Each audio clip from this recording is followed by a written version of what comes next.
안녕하세요. 오늘도 사연살롱을 찾아주셔서 감사합니다. 저는 얼마 전 기적이라는 단어를 온몸으로 체험했던 한 사람입니다. 제 나이 50이 넘어서 인생의 송두리째 뒤바뀌는 한 방을 경험하게 될 줄은 꿈에도 몰랐어요. 왜 소위 인생은 한 방이라는 말을 쉽게들 하곤 하지만 보통의 사람들에겐 그런 일이 평생에 한 번 있을까 말까 하잖아요. 예전에 저는 그런 일은 소수의 사람에게나 일어나는 거라고 생각하고 제 인생에는 절대 기적 따위는 일어나지 않을 거라고 생각하면서 살았는데요.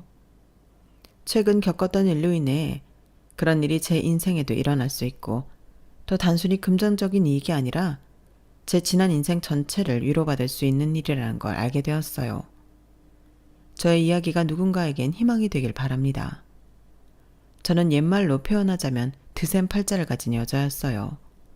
박복하다고도 하죠. 6남매 중에서 둘째이자 장녀로 자라면서 친정 부모님을 일찍 다 여의고 24살의 남편에게 시집을 왔거든요. 동생은 친척 고모집, 이모집 등으로 뿔뿔이 흩어지느라 결혼 이후에는 소식도 제대로 들을 수가 없었어요. 사실상 먹고 살 방도가 없어서 시집을 온 거나 마찬가지였기 때문에 시댁 식구들한테도 그다지 환영받지는 못했답니다.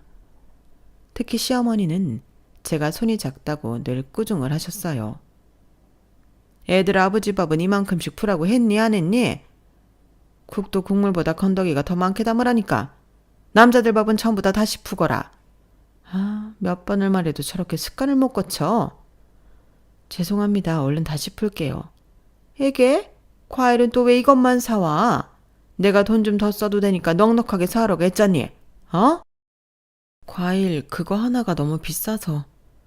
여기 너희 친정 아니고 우리 집이라고 우리 집. 우리가 무슨 커진 줄 아나. 신혼 초기 약 1년 정도는 매번 같은 일로 혼이 나기 일쑤였죠. 가난한 6남매 집안에서 크다 보니 저는 습관적으로 밥을 남길 정도로 푸질 못했는데 상대적으로 유복했던 시댁은 설령 밥이 남더라도 모자라게 푸는 걸 극도로 싫어했거든요. 그리고 그럴 때마다 형님은 시어머니를 말리는 듯 더 얄밉게 말을 하곤 했어요. 동서가 500원, 1000원 아껴서 저희 집안을 이렇게 세우려나 봐요, 어머님. 그래도 마음은 착한데 너무 나무라지 마셔요. 시집 올 때 금가락지에 송아지 한 마리까지 데리고 왔었다는 형님은 저와는 전혀 다른 시집살이를 하고 있었거든요. 시어머니는 형님의 그런 말들은 못 들은 척 하시고 틈만 나면 저에게만 일을 시키고 구박하셨답니다. 저는 아침부터 밤에 잠들 때까지 한순간도 마음 편히 쉬어보지 못하고 누군가 절 부르기만 하면 후다닥 뛰어가기 바쁜 생활을 했죠. 그래도 하늘이 보시기에 제 인생에 하나쯤은 기댈 구석이 필요하다고 생각했던 모양입니다. 그런 생활 중에도 저희 남편은 항상 저를 아껴주고 제 편이 되어주곤 했어요. 정임이가 그래도 엄마가 귤 좋아하니까 귤은 항상 많이 사오잖아. 엄마 아버지 드시라고 수정과도 직접 만들고 말이야. 그거 저랑 같이 만든 거예요. 형수는 옆에 앉아서 약 하나 먹고 수다 하나 떨었지 손에 물 한 방울 묻히지도 않았잖아요. 하여간 뭔 말을 못해. 서방님, 남자가요 너무 그렇게 애처가라고 소문나도 별로 좋을 거 없어요. 저는 좋은 거 쫓을 필요 없어서요. 이미 좋은 아내를 가져서 괜찮네요. 매번 얄밉게 얘기하는 형님 앞에서는 물론이고 시부모님 앞에서까지 남편은 늘 제 편을 들어주었어요. 남편이 제 편을 들기 시작하면 시어머니도 저에게 잔소리를 멈추시곤 했죠. 결혼 얘기가 오갈 때부터 제가 마음에 들었다던 남편은 속이 없는 사람인가 싶을 정도로 저한테 약했어요. 천성이 두부같이 말랑말랑한 그런 사람이었죠. 시아버지는 저에게 말 한마디 없으셨지만 오히려 남편에게 매번 잔소리를 하셨어요. 사내 자식이 지형처럼 관직 하나 딱 차지하지도 못하고 교우체국에서 어떻게 하면 위로 올라갈까 궁리하는 것도 아니고 그저 지 마누라만 보고 사니. 왜요? 그래도 저처럼 성실하다고 소문난 사람도 없어요, 아버지. 허구한 날 그래 자전거만 몰고 살아라. 자전거만 몰고 살아. 아유 속 터져. 남편은 우체부였는데 시아버지는 늘 그걸 마음에 안 들어 하셨거든요. 더 높은 자리로 승진하려는 욕심도 없이 항상 웃는 낮으로 우편물 배달만 하는 남편이 영 못마땅하셨는지 시아버지는 오히려 저와 저희 아들을 가리키며 말하기도 하셨어요. 네 처랑 네 자식 생각해서라도 네가 야망을 가져야 할 것 아니냐? 네 형처럼. 저도 어떤 면에서는 시아버지가 답답해하시는 게 이해가 가긴 했어요. 하지만 어떻게 사람이 착하고 순한 동시에 야망까지 가질 수 있겠나요? 저는 저를 있는 그대로 좋아해주는 남편이 똑같이 있는 그대로 좋았어요. 그렇게 저희 시부모님의 잔소리를 각자 알아서 웃어 넘기며 마을에서 소문난 인꼬 부부를 살아가고 있었답니다. 하나뿐인 아들도 살뜰히 키우면서요. 그렇게 하루하루를 평범하게 살아가던 저희 가족에게 어느 날 갑자기 먹구름이 들이오기 시작했어요. 어느 날부턴가 시어머니가 자꾸만 기침을 하시더니 좀처럼 나아질 기미가 보이질 않는 거예요. 처음엔 감기가 심하게 들렸나 싶었는데 약을 먹고 꿀물을 한 손 마셔보아도 점점 몸이 안 좋아질 뿐이었죠. 결국 시어머니와 함께 병원에 갔더니 의사는 폐렴이라는 진단을 내리더군요. 하지만 그때까지만 해도 폐렴이 그렇게 심한 병인 줄은 잘 몰랐어요. 병원에서 치료를 잘 받고 약도 잘 먹으면 말끔히 나을 수 있을 거라고 생각했죠. 저희의 낙관적인 생각과는 다르게 시어머니의 병세는 자꾸 나빠지기만 했습니다. 그런데도 시어머니는 손수건을 얼굴에 두르고 자꾸만 하던 집안일을 계속하려고 하셨어요. 어머님, 제가 알아서 잘할 수 있다니까요. 이제 어머니가 말씀하시는 거 전부 달달 외우고 있잖아요. 아니면 제가 다 해놓고 어머님께 검사만 받을게요. 들어가서 쉬고 계세요. 이걸 너 혼자 어떻게 다 한단 말이냐? 됐다. 하루 종일 누워있어 봐야 기운만 빠지지. 내가 알아서 쉬운 것만 골라 할 테니 신경 꺼라. 라디오라도 듣고 계시지 왜요? 제가 형님께 부탁드려서 같이 할게요. 하, 차라리 걔가 똥을 끊지. 걔가 퍽이나 놀러다니는 거 멈추고 와서 널 돕겠다. 시어머니는 제가 아무리 말려도 자꾸만 방에 계시지 않고 제 옆에서 자잘한 일들을 도와주셨어요. 말로는 제가 잘하는지 감시하기 위함이라고 하시면서요. 그리고 얼마 뒤 시어머니는 결국 쓰러지셨습니다. 병원에서는 폐혈증이라고 하더군요. 왜 치료에 전념하지 않고 무리해 병을 키우냐는 의사의 타박에 형님은 곧바로 저에게 손가락질을 했어요. 동서가 자꾸 어머님 일 시키니까 그런 거 아니야. 혼자서도 할 수 있는 일을 왜 굳이 몸도 편찮으신 어머님이랑 같이 하려고 하는 거야? 형수야말로 집안에서 설거지 한 번이라도 도운 적이 있어요? 하루 종일 집에서 가족 뒤치다거리만 하고 있는 사람한테 뭐라고 하기 전에 형수나 밖으로 그만 싸돌아다녀요. 시의원 조카 돌잔치 같은 데나 기웃거리지 말고. 야, 네 형수한테 무슨 말버릇이야? 네 형수가 그렇게 싸돌아다니는 게 나 내조하는 거야 임마. 웃기지 마. 그래서 형이 사장직을 달기랬어? 부장직을 달기랬어? 제 여기 말 틀린 거 하나 없다. 큰애가 걸레 한 번을 제대로 빨아봤냐? 그래. 옆에 내가 돼서 허구한 날 남의 잔치 뒷공무니만 따라다니면 실속이라도 있어야지. 네 목까지 살림해주는 둘째한테 고맙다고는 못할 망정 삿때리지나 하고 있으니 그딴 심부니까 남의 콩고물도 제대로 못 받아먹는 거다. 시아버지가 처음으로 남편 편을 들어주더군요. 형님 부부는 아무 말도 못하고 귀까지 시뻘게 주고 말았어요. 남편은 자기가 퇴근하면 집안일을 돕겠다며 시어머니한테는 치료에만 전념하시라고 신신당부를 했죠. 시아버지는 형님더러 넌 안 도울 거냐? 라며 눈치를 주셨고 형님은 입을 삐죽거리면서 마지못해 알겠다고 대꾸했어요. 그날 이후로 형님은 그래도 2, 3일에 한 번은 집구석에 붙어 있으려고 노력했어요. 집에 있는 날이면 제가 요리를 할 때 옆에서 간을 봐준다는 명목으로 음식만 주워 먹거나 제가 설거지를 후다닥 마치면 그릇을 찬장에 정리하는 등의 행동들을 했죠.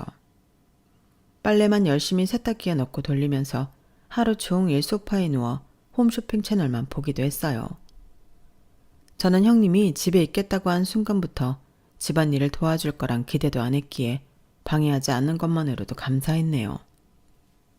저는 집안일을 하는 것 외엔 전부 시어머니 간병만 했습니다. 시어머니는 딱 반년을 더 사시고 가셨어요. 가시기 두어 달 전부터는 말하기도 어려워하시면서 자꾸만 제 손을 붙들고 신신당부를 하셨답니다. 시어머니가 가고 나면 반드시 이 집을 나가서 살라고요. 재혁이랑 나가 살아. 나가. 재민이네 부부 옆에 있으면 니들만 죽을 때까지 손해야. 알겠어요, 어머님. 말씀 그만하시고 얼른 쉬세요. 재민이네는 돈에만 영혼이 팔린 애들이야. 이미 꼭 나가거라. 네, 어머님, 꼭 나가서 살게요. 그러면서 시어머니는 저에게 몰래 금가락지 4개를 건네주셨어요. 집 구할 때 보태라면서요. 아무한테도 말하지 말라고. 제 손을 계속 꽉 붙잡고 말씀하시던 시어머니는 그렇게 마지막까지 둘째 아들을 걱정하시다가 가셨습니다. 시어머니의 유품을 정리하고는 저는 고민 끝에 남편에게 금가락지를 보여주며 시어머니의 말을 전달했어요. 남편은 잘 알겠다며 자기가 돈을 더 모아보겠다고 얘기해 주었죠. 금가락지 4개만으로는 집을 구할 수는 없으니 남편이 어떻게든 일을 더 해서 돈을 마련해 보겠다고요. 그리고 남편은 그때부터 전과는 완전히 달라진 태도로 일을 하기 시작했어요. 공휴일에도 나가서 일을 하고 밤늦게까지 해야 할 일이 있으면 전부 도맡아 하기 시작했죠. 성실하고 인망도 좋던 남편이 눈에 불을 켜고 일을 하기 시작하자 직급도 오르게 되었고요. 그런 남편의 모습에 시아버지가 참 흡족해 하셨답니다. 저도 가만히 있을 수는 없었기에 동네에서 상일이라도 조금씩 받아와 일을 하기 시작했어요. 그런 저희를 보고 아주버님과 형님이 갑자기 돈귀신이 붙었냐며 놀리는 소리를 해도 저희 부부는 입을 꼭 닫고 조용히 돈을 모았죠. 겉으로는 아들이 학교 가면 뒷바라지를 해줘야 하지 않겠냐는 말만 반복하면서요. 그렇게 한결같이 일하며 몇 년이 흘렀습니다. 어느덧 저희 아들도 무럭무럭 자라 걷고 뛰고 학교도 가는 청소년이 되어갈 무렵이었어요. 당시 저희 부부는 조금만 더 돈을 모으면 내년, 내후년에는 나가서 살 수 있을 거라는 희망이 차오른 상태였습니다. 남편은 틈틈이 동네에 빈집이 나왔다고 하면 이것저것 자세히 알아보고는 저에게 와서 말해주곤 했어요. 이번에 나온 집은 어디에 있고 어떤 집이라서 금액이 얼마고 하는 얘기들을요. 어느 동네가 괜찮은지 우리 아들이 다닐 중학교가 어디가 좋을 건지 하는 얘기들도 말이에요. 그렇게 저희가 매일같이 부푼 꿈을 안고 잠들던 어느 날이었어요. 제 박복한 팔자가 제 행복을 시샘이라도 하듯 인생을 송두리째 뒤흔들어 버리더군요. 살이 애는 듯이 춥던 어느 겨울날, 남편은 밤 늦게까지 야근을 해야 한다며 저에게 전화를 걸어 먼저 자고 있으라고 했어요. 남편의 전화를 받고 조심히 오라는 안부 인사를 건넨 뒤 저는 잠에 들었죠. 그런데 새벽 4, 5시쯤 번쩍 눈을 떠보니 옆자리가 여전히 비어있는 거였어요. 운기가 전혀 없는 게 이상했던 저는 집안을 샅샅이 뒤져보았는데요. 남편이 들어온 흔적이 하나도 없는 겁니다. 불안한 마음에 남편 사무실로 전화를 걸어보아도 아무도 전화를 받질 않았고요. 불길한 직감에 저는 일단 급하게 외투만 챙겨 입고 남편의 사무실 쪽으로 걷기 시작했어요. 설마 사무실 안에서 잠들었겠지 하는 마음으로 종종 걸음을 걷던 저는 비탈길에서 쓰러져 있는 남편의 자전거를 보고 심장이 쿵 떨어지는 것만 같았습니다. 정신없이 주변을 둘러보며 남편을 찾았죠. 남편은 비탈길에서 옆으로 새어있는 골목길 전봇대 밑에 쓰러져 있었어요. 저는 남편의 모습을 발견하자마자 미친 사람처럼 그 주변 대문이란 대문은 미친 듯이 두드리기 시작했죠. 여기 119 좀 불러주세요. 사람이 쓰러졌어요. 구급차 좀 불러주세요. 제 찢어질 듯한 비명에 놀라 사람들이 하나 둘씩 창문 밖으로 고개를 내밀기 시작했고 몇몇 사람이 즉시 신고를 해주었어요. 그리고 남편을 안고 있는 저에게 다가와 무슨 일인지 살펴보기도 했죠. 저는 울면서 계속 병원에 데려다 달라는 말만 반복했는데 한 아저씨가 착 가라앉은 소리로 절 달래더라고요. 이보세요. 이미 늦었어요. 정신 좀 차려보세요. 이거 참. 나중에 들었는데 제가 남편을 발견했을 때 이미 남편은 맥박이 뛰지 않는 상태였다고 해요. 그 아저씨가 남편의 맥을 짚어보고 저에게 그런 말씀을 하신 거였던 거죠. 하지만 당시엔 제가 너무 정신이 없어서 그 아저씨의 말을 이해하지 못했었어요. 남편과 앰뷸런스를 타고 병원으로 이동한 뒤 남편은 곧바로 사망 판정을 받고 시체 안치실로 이동했습니다. 저는 병원 관계자들의 안내를 하나도 듣지 못하고 주저앉아서 울기만 했어요. 조금 뒤에 소식을 들은 가족들이 헐레벌떡 달려와 저 대신 절차를 진행해 주었죠. 평소 무뚝뚝하시기만 하던 시아버지가 제 한쪽 팔을 붙들고 계속 저를 챙겨주셨어요. 지금 생각해보면 시아버지도 크게 놀라셔서 손끝이 파랗게 식었던 것 같네요. 그럼에도 시아버지는 장례식 절차를 모두 마칠 때까지 절 챙겨주셨습니다. 덕분에 정신없는 와중에도 조문객들에게 너무 예의 없지 않게 상주 노릇을 할 수 있었던 것 같아요. 남편이 떠난 뒤 저와 제 아들은 한동안 얼굴에서 그림자가 사라지질 않았어요. 아직 중학생인 아들을 봐서라도 제가 힘을 내고 싶었는데 좀처럼 그게 잘 되지가 않더군요. 혼자 집안에 남겨진 날이면 하루 종일 숨죽여 울기만 하고 밥도 제대로 먹지 못해 저는 하루가 다르게 말라가기만 했어요.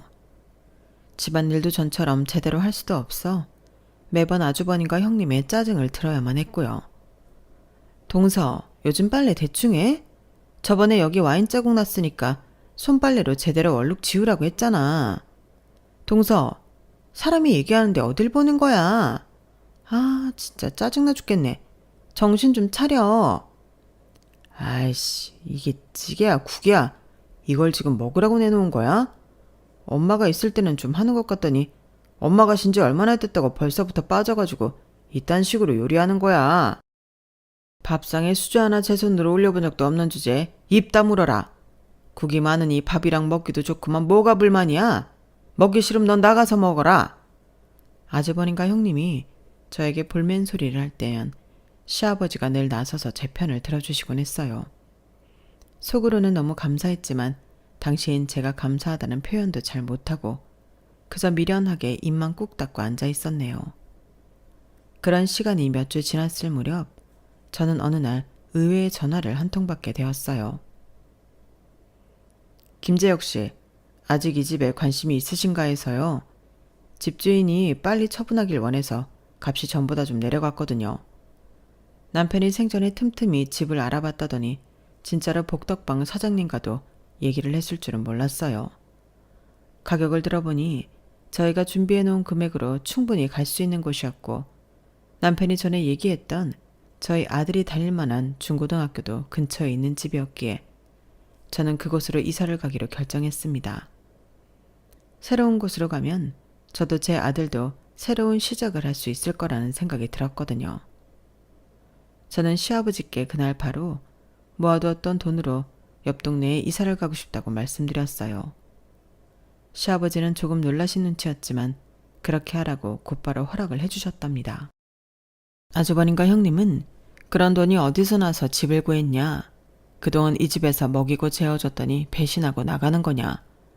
이래서 머리 검은 짐승은 거두는 게 아니다 등등 별 소리들을 해댔죠. 하지만 저는 그런 말들을 귓등으로도 안 듣고 최대한 빠른 시일 내에 짐을 옮겨버렸습니다. 그리고 한동안은 그곳에서 아들과 둘이 무탈하게 사는 것에만 집중했어요. 그 뒤로 2년간의 시간이 흐르고 저희 아들이 고등학교를 가고 저는 한 세탁소에서 안정적인 일을 구하고 나서야 저희 모자는 그늘 하나 없이 평온한 일상을 즐길 수가 있었습니다. 시어머니와 남편의 기일에도 명절에도 구겨진 마음 없이 지낼 수가 있었어요. 그때까지 시댁에서는 명절이나 가족 행사가 있을 때만 저를 불렀고 그렇게 불러냈을 때도 어김없이 저에게만 일을 시켜댔어요. 매번 하던 거니까 내가 일일이 안 봐줘도 되지?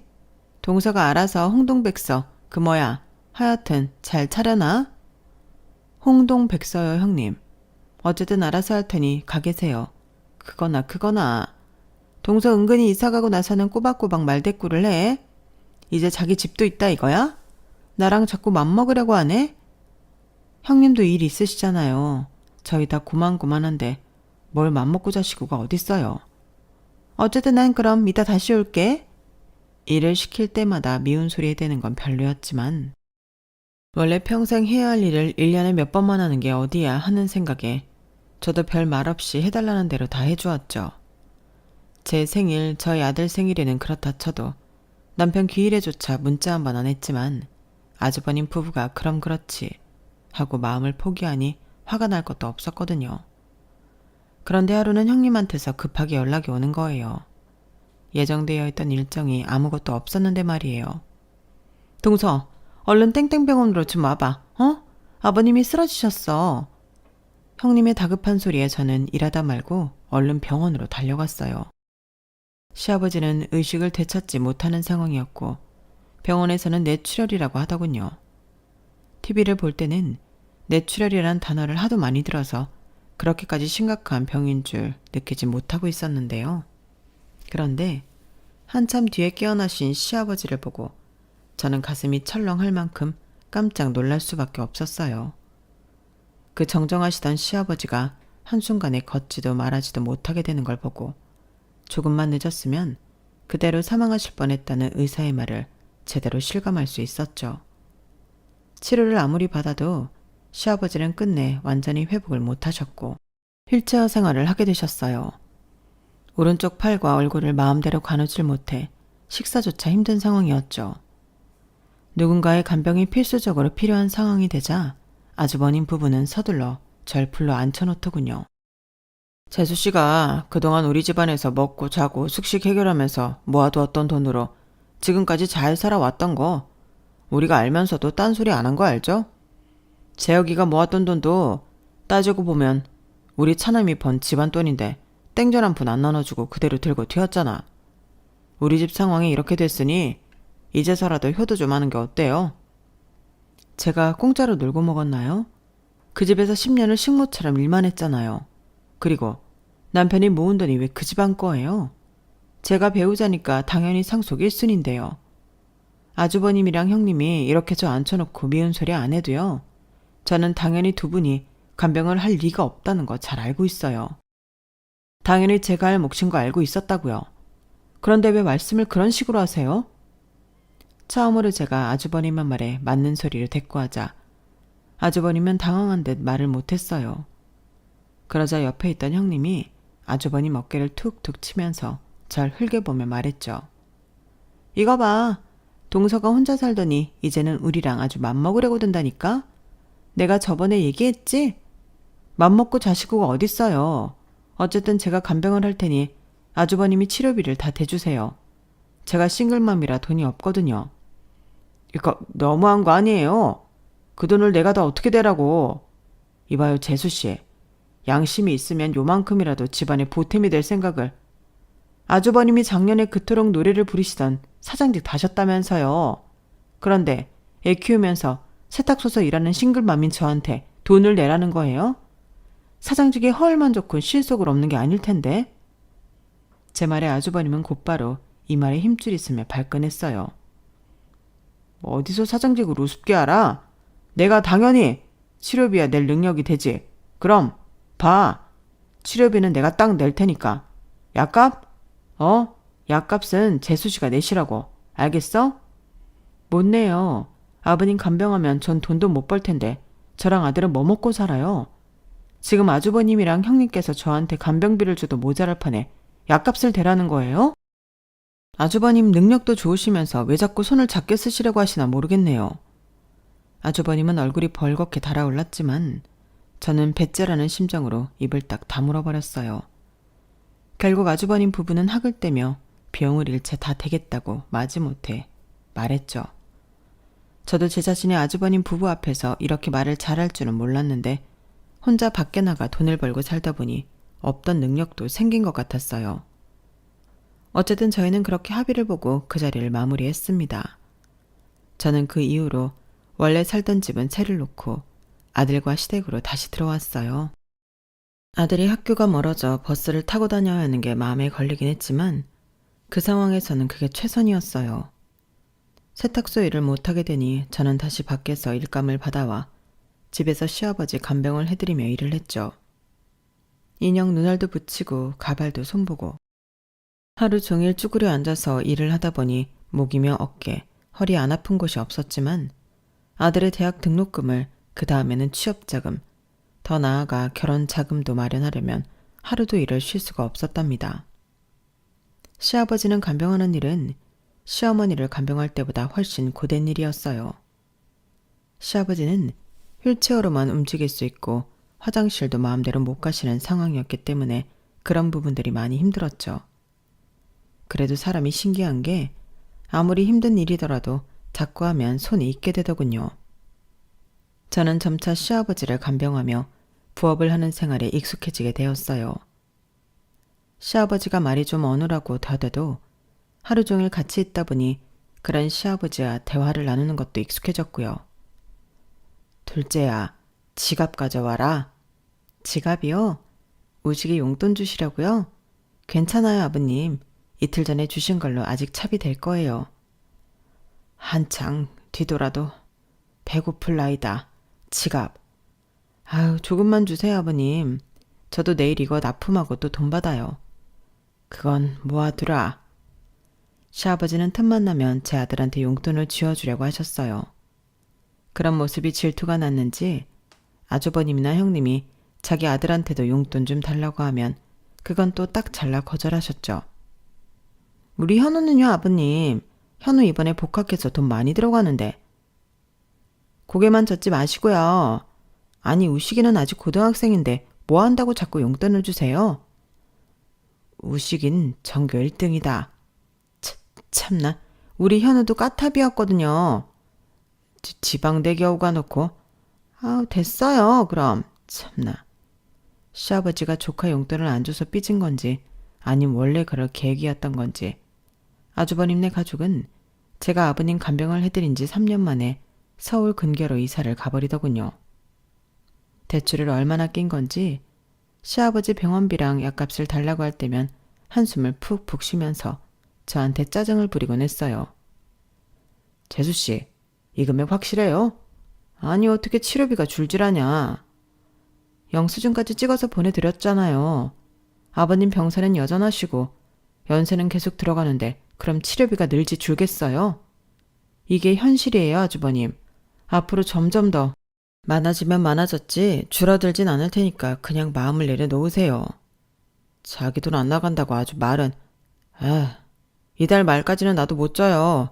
다음 달 초에 줄 테니까 그리 알아요. 매번 짜증을 내면서 치료비 주는 걸 미루니 점점 시아버지의 병원비까지 제가 부담하게 되었죠. 아주버님 부부가 돈을 안 준다고 해서 치료를 안 받을 수는 없는 노릇이니까요. 하지만 저도 당장 아들이 대학도 가고 군대도 가고 취업 준비 기간까지 가지게 되니 주머니가 찰 틈이 없었어요. 이러고 싶지 않았지만 어쩔 수 없이 아주버님과 형님께 수없이 연락을 해서 끈질기게 병원비를 달라고 할 수밖에 없었죠. 그러자 이사간 뒤로는 명절 때도 얼굴을 안 비추던 아주버님 부부는 자꾸만 시댁으로 내려와 집안 살림살이를 전부 뜯어가기 시작했어요. 말씀도 제대로 못하는 시아버지한테 자꾸만 허락 아닌 허락을 받아가면서요. 아버지, 나 이거 가져가요. 아버지 이제 이거 쓸 일 없으시잖아요. 괜찮죠? 여보, 저기 자개장도. 이건 다 엄마 거니까 괜찮죠, 아버지? 이것도 다 엄마 유산인데 저희가 잘 쓰려고요. 시아버지는 별 대꾸도 않고 왼쪽 손을 들어 휘휘 적기만 하셨어요. 알아서 하라는 뜻이었죠. 제가 시아버지랑 둘이 있을 때 적당히 가져가라고 할까요? 하고 넌지시 여쭤봐도 시아버지는 그냥 내버려 두라고만 하셨어요. 그리고 안방에 있는 낡은 TV와 TV 장만 건드리지 말게 해달라고 하셨죠. 저기 형님, 아버님이 다른 건 다 가져가셔도 안방에 있는 TV랑 TV 장은 가져가지 말라고 하셨어요. 저거? 저거야 뭐 어디다 팔기도 좀 그래. 저건 안 가져갈게. 형님은 안방 안을 쓱 둘러보더니 코웃음을 치며 알겠다고 하더군요. 그렇게 시아버지를 간병하는 10년 동안 시댁 살림은 점점 횡하니 없어지고 말았어요. 처음에는 그러려니 하던 저도 점점 아주버님 부부의 만행이 심해지는 걸 보고 치가 떨리더라고요. 시댁 살림살이 다 팔아서 조금 살만해졌는지 SNS에는 매번 해외여행을 가거나 외제차를 타는 사진만 올라오고 나중에는 아예 안부 연락도 없어졌거든요. 그 꼴을 보자니 속에서 천불이 올라오는 것 같아 저도 아주버님 부부의 SNS는 쳐다도 보질 않았네요. 하루아침에 쓰러져 건강을 다 잃으셨던 시아버지는 저희 곁에서 꼭 10년을 더 사시고는 시어머니 곁으로 떠나셨어요. 시아버지는 임종일 일주일 전부터 병원 신세를 지셔야 했는데 힘든 와중에도 저에게 더듬더듬 마음을 전달해 주셨어요. 애들 엄마 다 보살피고 우리 재혁이가 가고 나까지 이렇게 보살펴 주어 너한테 정말 고맙구나. 우리 가족이 너한테 다 갚지 못할 큰 빚을 졌다. 아니에요, 아버님. 가족인데 당연히 해야 하는 일이었는걸요. 무리하지 말고 쉬세요. 아버님 마음 다 알아요. 고맙다, 아가. 내가 가면 큰집이랑은 연락하지 말거라. 그거야 이미 뭐 이제 저 아주버님이랑 형님한테 앉아요, 아버님. 그러니까 너무 걱정 마시고 마음 푹 내려놓으세요. 얼른 쉬세요. 시아버지는 결국 아주버님 부부를 보지도 못하고 입원한 지 일주일 만에 눈을 감으셨어요. 해외여행 중이던 아주버님 부부는 시아버지의 위급함을 알렸음에도 놀 거 다 놀고 원래 예정되어 있던 입국 날짜에 맞춰오느라 저와 아들이 장례식장을 다 마련해 놓고서야 슬그머니 기어들어왔죠. 저는 그쪽은 터다도 보지 않고 그저 찾아주신 조문객들에게만 열심히 인사를 드렸어요. 아주버님 부부도 딱히 저에게 먼저 말을 걸거나 쓸데없는 잡담을 하진 않더군요. 그렇게 장례를 마치고 시아버지의 변호사가 찾아와 유언장을 읽어주었습니다. 내용은 조금 충격적이었죠. 고 김봉수 씨의 안동 땅 1300평 일대는 장남인 김지민님에게 남기셨습니다. 또 장손인 김현님에겐 땡땡은행의 현금 자산을, 손자 김우식님에게는 고 김봉수 씨의 자택을, 둘째 며느리인 나정임에게는 이걸 남기셨네요. 변호사가 제 앞에 내밀어준 건 낡은 빨간색 돼지 저금통이었어요. 아주버님과 형님을 보호하니 입꼬리를 실룩거리면서 아무 말도 않는 게 마치 이 내용을 미리 알고 있었던 것만 같았죠. 사실 저에게 아무것도 남겨주지 않으셨다고 해도 마음에 큰 타격이 없을 거라고 생각했었는데 막상 한쪽 귀가 하얗게 바랜 낡은 돼지 저금통이 제 앞에 놓이니 조금 서운한 마음이 들긴 하더라고요. 저금통은 반쯤 채워져 있었는데 보아하니 이래저래 생긴 잔돈을 모아두었던 것 같았어요. 그래도 아버님이 동서 고생한 건 아셔서 이렇게 챙겨주시네. 나봐, 나한테는 아무것도 안 남겨주셨는데 말이야. 겉으로는 아쉽다 어쩐다 소리를 하면서 형님의 입가에는 미소가 사라지질 않았어요. 유산으로 뭘 받았든 저는 시아버지의 마지막 유언은 지킬 참이었습니다. 저놈의 집구석이랑은 연락도 하지 말고 지내야겠다는 유언 말이에요. 그래서 아주버님네 부부가 어떤 소리를 하던 대꾸도 않고 아들과 함께 집으로 와버렸죠. 시아버지가 가시고 나서 저희는 시댁집을 처분할까 고민하다가 그냥 계속 지내기로 결정했어요. 미우나 고우나 우리 아들이 장성할 때까지 붙어있던 곳이라서 정이 잔뜩 들어버렸거든요. 그리고 무엇보다 아들이 그 집을 참 좋아했고요. 요즘 같은 때 이런 한옥은 찾기 어렵다면서 이 집에 들어오면 마음이 편안해지는 것 같다고 했죠. 시아버지를 보내드린 뒤 저는 그 집에서 여전히 일을 받아와 하루 종일 사부작거리며 일을 했어요. 혼자 있는 게 적적해 강아지도 한 마리 키우며 때때로 하늘도 보고 바람도 쐬며 고즈넉하게 살았죠. 그렇게 한 해가 금방 다 가고 시아버지의 첫 번째 기일날이었습니다. 저는 아침부터 시아버지 제사상을 차려드렸어요. 술 따르고 절해줘야 할 큰아들은 코빼기도 비추지 않으니 저와 아들이 둘이서 간단히 제사를 드렸고 식사를 시작했죠. 생선뼈를 발라내던 아들이 갑자기 저에게 시아버지가 남긴 돼지 저금통에 대해 묻더군요. 엄마, 할아버지한테 받은 저금통 그거 열어봤어? 아니, 그걸 뭘 또 열어봐. 그래도 선물인데. 응? 선물이니까 열어봐야지. 그럼 할아버지가 정말 저금통을 선물로 주셨겠어? 저금통 안에 있는 돈을 선물로 주셨겠지.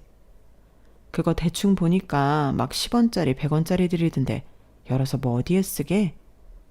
내가 얼마 전에 계좌 정리를 싹 했는데 저런 돈도 은근히 긁어모으면 꽤 커. 어디 써 저금통? 그걸로 엄마 옷도 사입고 밥도 시켜 먹고 그래. 아들은 밥을 먹다 말고 안방에 있던 저금통을 가져왔어요. 반만 찬 저금통의 윗부분을 도려내자 안에 있던 내용물들이 모습을 드러냈죠. 그런데 이상한 점이 있었어요. 동전들을 살짝 쓸어내자 그 안에서 작고 빨간 복주머니가 나오는 겁니다. 복주머니만 빼내 그 안을 꺼내보니 작은 쪽지와 열쇠가 나왔어요. 안방 TV장 뒤 금고 열쇠. 쪽지에는 이런 내용이 적혀 있었고 아들과 저는 눈을 동그랗게 뜨고 얼른 안방으로 갔습니다. TV장을 당겨보니 그 뒤편에는 정말로 금고가 있었어요. 서둘러 금고를 열어보니 그 안에는 상상도 못하는 것들이 있었습니다. 제 얼굴만한 묵직한 골드바와 함께 건물 등기 서류가 있는 거였어요. 서울에 있는 건물 세 채가 모두 시아버지 명의에서 제 명의로 변경되어 있었죠. 그 안에는 이미 시아버지가 증여세까지 전부 지불한 내용과 형님의 사인이 들어간 서류도 있었습니다. 아주버님과 큰 조카한테 시골 땅과 현금 자산을 물려주면 그 이상의 상속분은 전부 포기한다는 내용의 각서였어요. 그 모든 내용을 본 저희 모자는 어안이 벙벙해졌죠. 저는 저도 모르게 다리가 풀려 주저앉으면서 눈물을 한바탕 쏟아냈어요. 그동안 조금이라도 시아버지에 대한 서운한 마음이 있었던 게 너무 죄송했고 또 시아버지가 아주버님과 형님으로부터 저를 보호하기 위해서 불편한 몸을 이렇게까지 준비해 주셨다는 게 너무나 큰 감동이었죠. 저와 아들은 그 서류를 들고 유언장 발표를 해주었던 변호사를 찾아갔고 변호사는 이미 생전에 시아버지와 얘기가 다 끝난 일이라며 곧바로 모든 법적인 처리를 끝마쳐 주었어요. 우스갯소리로 저금통은 1년 동안이나 안 열어볼 줄 몰랐다는 변호사의 말에 저도 눈물을 흘리다가 웃어버리고 말았네요. 그렇게 저희가 숨겨진 시아버지의 유산을 받는 동안 아주버님과 형님은 시아버지께 물려받은 땅을 팔아 아파트 대출금을 드디어 다 갚았다며 좋아하더군요. 그게 그렇게 자랑하고 싶었는지 굳이 가는 길에 저희 집을 들려서 잔뜩 자랑을 하고 갔어요. 그러다 문득 집안을 둘러보더니 의아한 듯 얘기하더군요. 근데 동서, 집이 뭔가 풍요로워졌다? 뭐가 이렇게 많이 생겼어? 예전에 형님이랑 아주버님이 전부 빼갔던 살림살이 다시 채운 것 뿐이에요. 이거 원목이야? 이렇게 비싼 걸 동서가 어떻게 사? 혹시 아버님한테 뭐 따로 받은 거 있어? 네, 형님이 그 땅 1300평이랑 현금 자산만 다 가져가시면 아무것도 더 바라지 않겠다고 쓴 각서요. 그게 저금통 안에 있더라고요. 그 말에 형님은 얼굴이 하얗게 질린 채 말도 없이 절 노려보곤 가버리더군요. 그러더니 며칠 뒤 아주버님과 함께 잔뜩 화가 난 얼굴로 저희 집을 다시 찾아왔어요. 어떻게 자기들을 그렇게 속일 수가 있냐면서 제가 정신이 온전치 못한 시아버지를 꼬드겨서 유언장을 그렇게 바꾸게 시켰다는 모함을 해댔어요. 집안에 여자 하나 잘못 들이면 풍비박산 난다더니 어떻게 우리 가족한테 이딴 짓을 저지를 수가 있어? 변호사랑 말씀하세요. 전 더 할 말 없습니다. 그 땅 팔아봤자 꼴락 2억 나오는 거 현금도 고작 몇 천만 원 쥐어줘 놓고 생판 남인 재수씨한테 그 건물을 다 준다는 게 말이 돼? 어디서 내가 두 눈을 시퍼렇게 뜨고 있는데 사기를 쳐? 내가 이거 아주 명명백백히 법대로 해결할 거야. 네, 법대로 해결하세요. 저야 잘못한 게 없어서요. 얼마나 평소 행실을 제대로 못하고 사셨으면 부모님이 전부 돌아가시면서 아주버님이랑 형님하고는 말도 섞지 말라고 하셨을까요? 몸도 불편하신 아버님이 왜 이렇게까지 고생하시면서 유언장을 만드셨을까요? 그건 생각 안 해보셨어요? 이게 어딘 뚫린 입이라고? 법대로 하자면서요. 왜요? 한 대 치시게? 그것도 명명백백히 법대로 하는 거죠? 제가 눈 하나 깜짝 안 하고 맞받아치자 아주버님은 아무것도 못하고 울불만 토하며 형님과 같이 나가버렸어요. 그리고는 그 길로 변호사를 알아본 것 같더군요. 하지만 시아버지는 유언장을 적으실 때 본인의 건강 기록, 치매 검사 여부 등 어떻게든 아주버님 부부가 딴지를 못 걸게 모든 조치를 다 취해놓고 가셨어요. 결국 두 사람은 소송에 참패했고 아파트 대출금 대신 소송 비용을 빚으로 떠안게 되었죠. 저는 그 모든 과정에서 두 사람을 눈꼽만큼도 봐주지 않고 10원 한 장까지 받아낼 수 있는 건 다 받아냈답니다. 지난 세월 동안 그저 참아주고 묵인해주고 살았더니 두 사람이 점점 더 돈에 미친 괴물들이 되어가는 걸 제 눈으로 똑똑히 봤으니까요. 소송이 모두 끝난 이후 아주버님 부부와 저는 몇 년째 연락 하나 없이 서로 얼굴도 안 보고 잘 살고 있어요. 저는 그동안 운전을 배워 면허를 따고 차를 샀어요. 그리고 틈틈이 서울로 올라가 건물을 관리하고 오곤 한답니다. 그 외의 시간에는 노인 요양원에 가서 어려운 분들을 돕는 일을 하고 있고요. 대기업에서 일을 하는 저희 아들은 지난 몇 년간 예쁘게 사귄 여자친구와 올해 가을에 결혼식을 앞두고 있어요. 다른 건 몰라도 아들을 장가 보낼 때 남부러울 것 없이 장가 보낼 수 있다는 게 그렇게 기쁠 수가 없네요. 시아버지가 저에게 남겨주신 귀한 돈으로 저는 앞으로도 저희 아들을 위해 그리고 어려운 형편에 있는 분들을 위해 노력하면서 살아갈 계획이에요. 그러기 위해서 저의 앞날이 늘 건강할 수 있도록 많은 응원 부탁드릴게요. 여러분도 건강하세요. 여러분, 사연 댓글에 응원과 현명한 조언 부탁드려요. 좋아요와 구독은 저에게 큰 힘이 됩니다. 오늘도 좋은 일 가득하세요.